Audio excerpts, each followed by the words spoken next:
Eğer ikinci el araba alacağım, Uber yapacağım diyorsan bir kere zaten onda bir sınır var biliyorsun. O zaman sen hangisini alırdın falan demiş.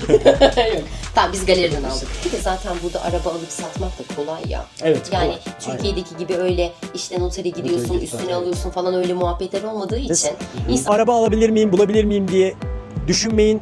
Burada her bütçeye göre, herkese göre araba var. Herkese selam. Merhabalar. Ben Seyhan. Ben Özgür. Kanalımıza hoş geldiniz.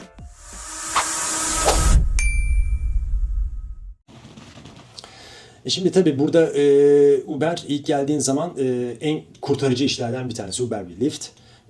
O yüzden arabaya ihtiyacım var. Sıfır arabamı, ikinci el arabamı Uber için. Aslında yani ikisi de olabilir. Bir de Uber'in çeşitleri de var ya. Evet, Comfort var mesela. X-Large var. X-Large var, evet. İşte Uber Green var. Green var, evet. Tesla ile Uber yapıyorlar yani. Bir de normal Uber X var yani. Tabii Tesla ile Uber yapan var. Şimdi bu durumda ne oluyor? Gidip sıfır bir araba alıp Uber yapmaya başladığın zaman buraya geldiğin zaman para kazanmaya başlamış olacaksın. Bu arada arabanın taksitini ödeyebileceksin. Belli başlı masraflarını karşılayabileceksin Uber'le. Tabii arabana da kilometre binecek yavaş yavaş. Ama altında iyi bir araba olduğunu biliyorsun. Sıfır olduğunu biliyorsun. Hatalarını bileceksin arabanın. O yüzden güvenebileceğin bir arabayla Uber yapmak sıfır bir arabayla mantıklı. Eğer ikinci el araba alacağım, Uber yapacağım diyorsan bir kere zaten onda bir sınır var biliyorsun. Evet. 2015 ve üzeri olması gerekiyor şu anda. Aslında 2014'te hadi bittiğini düşünelim 2014'ün. 2015 ve üzeri bir arabayla Uber yapabiliyorsun burada. Uber yapabiliyorsun. Lyft'te öyle bir sınırlama yok galiba. Ama neler yapıyor başka? Uber yapıyorsun, Uber Eats yapıyorsun. Instacart yapıyorsun, DoorDash yapıyorsun. Bir sürü şey yapıyorlar. Tabii. Yani. Yani DoorDash ve Instacart dediğin işlerdi zaten. Delivery işleri yani. Gidiyorsun alıyorsun insanlar için alışveriş yapıyorsun. Onu arabana koyuyorsun. Arabanın adresi gidiyorsun ve teslim ediyorsun. DoorDash ve Instacart da bu şekilde çalışıyor. Bunları da yapabilirsin. Ne dedik? İkinci bir araba aldığın zaman bu sefer 70 bin, 80 bin, 100 bini bulmayacak bir araba alırsın ki o zaman araba hem iyi bir durumda olduğunu bilirsin arabanın. Ama araba tabii 150-200 bine geldiği zaman da bu da 2 sene sonra arabayı tekrar takasa verirsin, gidersin yenisini alırsın.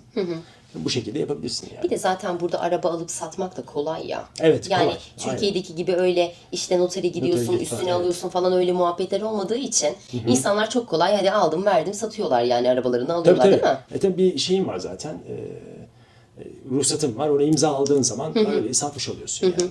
Burada kolay elden çıkıyor. Gidip alıyorsun, veriyorsun falan böyle. Bu kolay olduğu için insanlar sık arabalarını değiştiriyorlar. Evet. Elde kalma derdi de olmuyor o zaman. Aynen öyle. Tamam. Peki o zaman şeyle ilgili sorayım. Mesela ben şimdi kararsız kaldım. Yani sen şimdi mesela bir tercih yapıyor olsan hangisini seçersin? Şey mi? Sıfır mı? Yoksa İkinci el mi? İkinci el mi? Şimdi biz ikinci el aldık biliyorsun. Biz ikinci el aldık ama ben Ama sıfır istiyordum.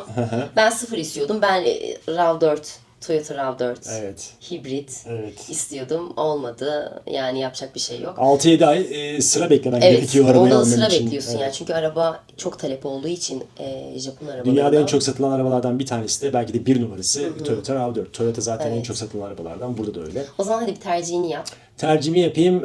Ben olsaydım ve Uber veya Lyft yapıyor olsaydım yine gider sıfır araba alırdım yani. Sıfır mı? Evet ama ikinci el alsaydım yine de 50-60 binde 70 binde bir araba alırdım. Tabii zaten biz de 70 binde aldık yani. 2 sene sonra gidersin o arabayı verirsin. O arabayı belli bir paraya sayarlar. Üzerine para eklersin. Down payment'ını verirsin. Yeni bir araba alabilirsin. Yani öyle de yapabilirsin. O da bir seçenek. Tamam siz ne düşünüyorsunuz bu konuda? Lütfen yorumlarda bizimle paylaşın yani siz olsanız ne yapardınız ya da gelmeyi planlıyorsanız ne yapacaksınız gibi böyle bir soru cevap yapabiliriz. Zaman diğer sorum hemen hazır. Galeriden mi araba almak mantıklı yoksa sahibinden mi? Güzel bir soru. Şimdi galeriden araba aldığınız zaman şimdi galericiler arabaları alıyorlar ve onlara bir bakım yapıyorlar. İyi bir hale getiriyorlar. Ve onların bir garanti kapsamında satıyorlar o arabayı size. Tabii o garantinin parasını da alıyorlar sizden. Yani orada galeride finans seçeneği de sunuyorlar size. Ama tabii sıfır araba aldığınız zaman ortalama söylüyorum, tam net rakamlar değil, %6 ile arabayı alıyorsanız galeriden bu 2 katına, yani %12'lere falan çıkıyor. Onu da hesaplamanız lazım. Pahalıya geliyor değil mi? Evet, pahalıya geliyor. Ama galeriden aldığınız araba bakımlı bir araba olmuş oluyor. En azından arızaları giderilmiş, satışa hazır, garanti kapsamında bir araba almış oluyorsunuz. Daha güvenli. O zaman Evet, onu daha diyebiliriz. güvenli oluyor. Tabii onun dezavantajı ne? Galeri üzerine kar marjı koyduğu için araba size daha pahalıya Fiyatlar geliyor. daha pahalı. Evet. Evet. Bu da dezavantaj. Bu da bir dezavantaj. Sahibinden alsan tabii daha ucuza alıyorsun o zaman. Sahibinden alsan pazarlık şansın var. Tabii bir de pazarlık, galeride pazarlık da çok yapamıyorsun. Evet. Pazarlık payı düşük yani. Pazarlık payın var. Arabanın fiyatını düşürebilirsin. Zaten peşin para alacaksın. Arabayı vereceksin, araba senin olmuş olacak.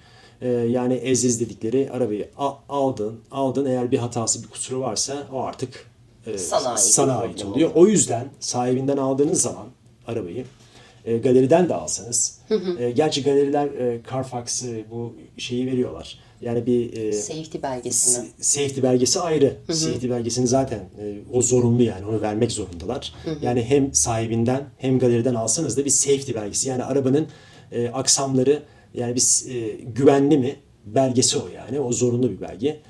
Onu ikisi de vermek zorunda. Sahibinden ne diyor? Sahibinden aldığın zaman o zaman bir mekaniğe götürüp arabaya baktırman lazım. Yani Baktırman arabada lazım. bir problem var mı? Tabii. Bir Safety sıkıntısı belgesinden var mı? hariç. Hariç tabii, güvenmeyeceksin ona. Gidip sen Güvenmeyeceksin. baktıracaksın Gideceksin, kendi. baktıracaksın arabayı, Bağımsız vereceksin. bir mekanikçiye. Artık ne kadar paraysa artık onu vereceksin. Çok fazla bir para değil. İşini garantiye alacaksın o zaman. İşini garantiye alacaksın. En azından arabanın motorunda ve yürüyen aksamında ve transmisyonunda bir problem olmadığını bileceksin yani. Evet. Bu da Tamam, böyle. güzel, güzel. O zaman sen hangisini alırdın falan demiş. Yok. Tamam, biz galeriden aldık. Biz galeriden aldık. Aynen. Şimdi, Galeriden aldık ama taksitle aldık. evet. Evet, tam da o sorum da oymuş. Hadi ya. Üçüncü soru da nakitle mi, krediyle mi araba almak daha mantıklı? Mantıklı. Şimdi eğer tabii buraya geldiğiniz zamanki bütçenizle alakalı bir şey. Çünkü buraya geldiğiniz zaman bir de burada size iş buluncaya kadar, araba alıncaya kadar, Uber yapıncaya kadar veya başka bir iş buluncaya kadar ki süreçte sizi idare edecek bir para olması lazım. Onu da bütçenize ayarlayarak baktığınız zaman eğer müsaitse durumlar, o zaman gidip nakit alabilirsiniz. Tabii ucuza yakaladığın zaman. Ucuza yakaladığın zaman, ki yakalarsın nakit para aldığın Tabii. zaman sahibinden. Aynen öyle. Bir de nakit verdiğin zaman indirim de yapıyorlar. Evet, nakit verdiğin zaman galeriden bile çok Tabii. da olmasa bile, çünkü galerinin kar marjı olduğu için sahibinden kadar çok fazla indirim alamazsın ama yine de bir indirim alabilirsin yani. Evet. Nakit vereceğin için. Evet, ama krediyle almak istiyorsan, krediyle aldığın zaman da bu sefer ne oluyor? Taksitlerin çok yüksek değil burada. Yani $600 ayda, bir de haftalık şey var. Onu değineceğiz galiba. Onu evet, sonra. bunu anlat, ondan sonra ona değinelim. O da önemli. Ayda $600 para ödemen gerekiyorsa arabaya. Tabii bunun bir de sigortası falan var. Teksi var. Tabii. Vergisi falan var. Vergisi var, tamam. Onları falan hesapladığın zaman aslında mantıklıya geliyor.